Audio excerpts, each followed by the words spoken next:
ये कहानी है कैसे डॉक्टर के ऊपर आधारित है जिसे अपने ही पेशेंट से प्यार हो जाता है। अब वो डॉक्टर इलाज के साथ साथ उसके साथ और क्या क्या करता है ये हम आज की एक्सप्लेनेशन में देखने वाले हैं। आज मैं जिस फिल्म को एक्सप्लेन करने वाला हूँ उस फिल्म का नाम है ये डेनजरस मेथड और ये फिल्म 2011 में रिलीज हुई थी। मूवी की शुरुआत होती है और हम कुछ लोगों को सबीना नाम की एक लड़की को कहीं ले जाते हुए देखते हैं। इसके बाद हमें पता चलता है कि वो लोग सबीना को ही हॉस्पिटल में लेके जा रहे हैं क्योंकि उन्हें ऐसा करने के लिए सबीना की माँ ने ही बोला था। दरअसल सबीना को हिस्टीरिया नाम की एक बीमारी है और इस बीमारी में इंसान एक साथ कई चीजें करता है, जैसे एक ही टाइम पर हंसना और रोना। थोड़ी देर बाद डॉक्टर कॉल सबीना का इलाज कराने के लिए उसके रूम में आता है। फिर डॉक्टर कालू से बोलता है कि मैं तुम्हारा इलाज करने के लिए तुम्हें किसी भी तरह की दवा या इंजेक्शन नहीं दूंगा और हम बस दिन में 1 घंटा तुम्हारे पास के बारे में बात करेंगे ताकि हमें ये पता चल जाए कि तुम्हें क्या प्रॉब्लम हो रही है। इसके बाद कल सबीना के पीछे जाकर बैठ जाता है और उसे सवाल करने लगता है और इसी दौरान हमें ये भी पता चलता है कि सबीना की हालत की जिम्मेदार उसके डैड है जो उसे और उसके भाई बहनों को बचपन में बहुत परेशान करते थे। इसके बाद हम काल को उसके घर पर उसकी वाइफ के साथ देखते हैं जो कि प्रेग्नेंट थी। फिर एक दिन कल जब माँ की कंडीशन चेक कर रहा होता है तो वो अपने साथ सबीना को भी रखता है और इसी दौरान उसे ये पता चलता है कि अगर सबीना की बीमारी ठीक हो गई तो वो एक दिन बहुत अच्छी बन सकती है। इसके बाद काल एक बार फिर सबीना को उसके पास के बारे में बताने के लिए बोलता है और उससे पूछता है कि तुम्हारे डैड ने पहली बार तुम्हें कब मारा था। इस पर सभी ने उसे बताती है कि जब वो 4 साल की थी तब गलती से उसके हाथ से एक फ्लैट नीचे गिरकर टूट गई थी,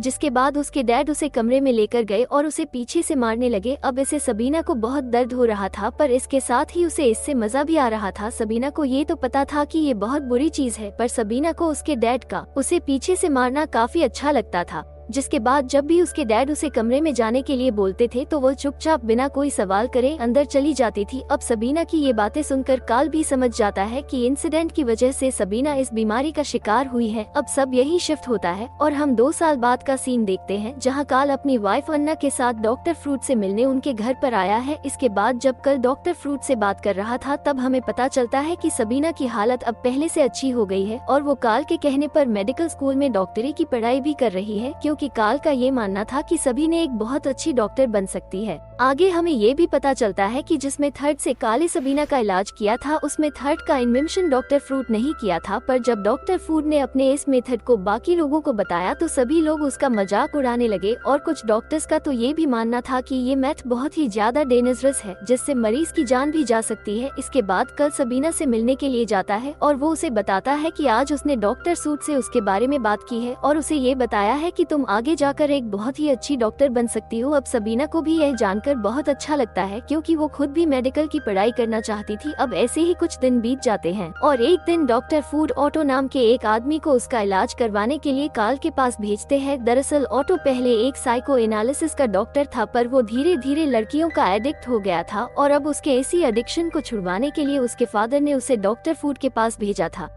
जिसके बाद डॉक्टरों ने उसे काल के पास भेज दिया क्योंकि काल ने कुछ साल पहले ही सबीना को उनके मेथड से ठीक किया था। इसके बाद जब कल ऑटो से बात करता है तब उसे पता चलता है कि ऑटो का अपने कई सारे पेशेंट्स के साथ अफेयर चल रहा है। दरअसल ये मानता है कि ऐसा करके वो सिर्फ अपने पेशेंट्स को ठीक ही नहीं कर रहा है बल्कि वो उन्हें जिंदगी में आगे बढ़ने के लिए उनका साथ भी दे रहा है। इसके बाद जब कल सबीना से मिलता है तो उससे बातों के दौरान सबीना उसे किस कर लेती है। अब काल को भी सबीना बहुत पसंद थी इसलिए उसे कुछ नहीं कहता। फिर जब बात ऑटो को पता चलती है तो वो काल को बोलता है कि उसे सबीना को सब कुछ करने के लिए फ्रीडम देनी होगी और इसके अलावा उसे सबीना के साथ घपाघप भी करना होगा। अब ऑटो की ये बातें सुनकर कल समझ गया था कि उसे क्या करना है, पर इसके साथ ही वो ये भी सोच रहा था कि ऑटो यहाँ पर अपना इलाज करवाने आया था पर वो खुद ही काल को नई नई चीजें सिखा रहा है। इसके बाद एक दिन ऑटो चुपके से उस हॉस्पिटल से भाग जाता है पर जाने से पहले उसने काल के लिए एक चिट्ठी छोड़ी थी जिसमें उसने लिखा था जी वो अपने बाप से तंग आकर यहाँ से भाग रहा है इसलिए इसमें काल की कोई गलती नहीं है। इसके साथ ही वो काल को ये भी बोलता है कि उसे सबीना के साथ गपागप भी करना चाहिए। अब ये पढ़कर काल अपने आप को रोक नहीं पाता और वो सीधा सबीना के घर चला जाता है जहाँ वो पहली बार उसके साथ घपागप भी करता है और इसी के बाद से ही उन दोनों में अफेयर शुरू हो जाता है। अब उनके का सिलसिला कुछ टाइम तक चलता रहता है और इसी दौरान सबीना काल को कई बार अपने पीछे मारने के लिए भी बोलती है। अब इस सबसे कल ये तो समझ गया था कि सबीना की बीमारी अभी भी पूरी तरह ठीक नहीं हुई है। इसी दौरान कल डॉक्टर डॉक्टर फूड से भी मिला करता था और वो उसे सबीना की प्रोग्रेस के बारे में बताया करता था। पर कार्ल ने अभी तक डॉक्टर फूड को ये नहीं बताया था कि उसने सबीना के साथ घपाघप किया है। इसके बाद जब वो दोनों बातें कर रहे होते हैं तब का डॉक्टर फूड को बताता है कि वो हमेशा से ही कभी भी फिजियो एनालिसिस का डॉक्टर नहीं बनना चाहता था, बल्कि उसे तो पैरानॉर्मल एक्टिविटी इसकी स्टडी करनी थी। पर इस पर डॉक्टर फूड उसे मना कर देते हैं,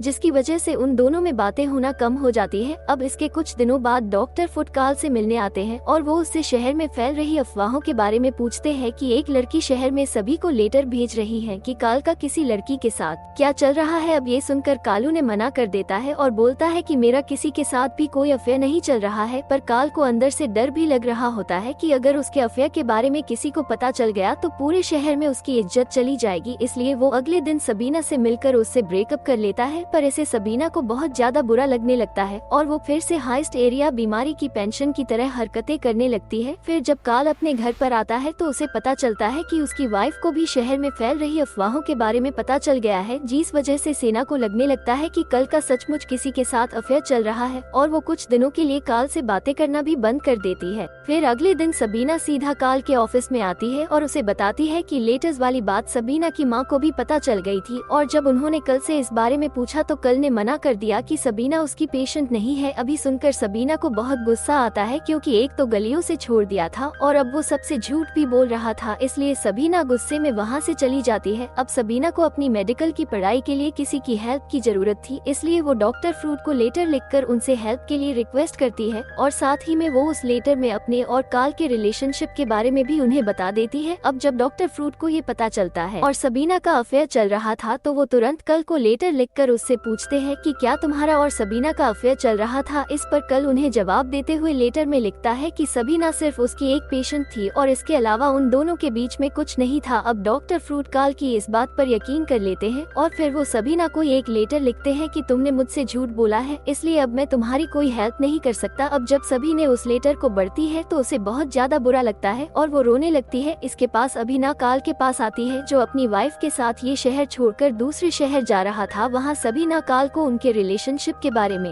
डॉक्टर फ्रूट को बताने के लिए बोलती है, क्योंकि अगर कार्ल ने ऐसा नहीं किया तो डॉक्टर फ्रूट उसकी हेल्प नहीं करेंगे। अब सबीना के बार बार इंसिस्ट करने पर कार्ल उसकी बात मान जाता है और वो डॉक्टर फ्रूट को लेटर लिखकर उन्हें सब कुछ सच बता देता है। फिर जब डॉक्टर फ्रूट उस लेटर को पढ़ते हैं तो वो सबीना से माफी मांगते हैं और वो उसे अपने पास बुला लेते हैं। अब ऐसे ही कुशल बीत जाते हैं और एक दिन सबीना कार्ल से मिलने उसके घर पर आती है और सबीना आपस में बातें कर रही होती है तो सबीना उसे बताती है कि उसने एक रशियन आदमी से शादी कर ली है और वो प्रेग्नेंट भी है। वहाँ भी सबीना को बताती है कि जब से काले डॉक्टर फूड से बात करना बंद किया, जब से वो डिप्रेशन में चला गया है, इसलिए मैं सबीना को एक बार कल से बात करने के लिए बोलती है। इसके बाद जब सबीना कल से बात कर रही होती है तो वो उसको बताती है कि वो प्रेग्नेंट है और उसके पेट में उसी का ही बच्चा है। अभी सुनकर कार्ल को भी बहुत अच्छा लगता है और वो सबीना को आई लव यू बोलता है। फिर जब सबीना वहाँ से वापस अपने घर जा रही होती है तो वो रास्ते में रोने लगती है और कुछ इसी तरह से ये फिल्म यही खत्म हो जाती है।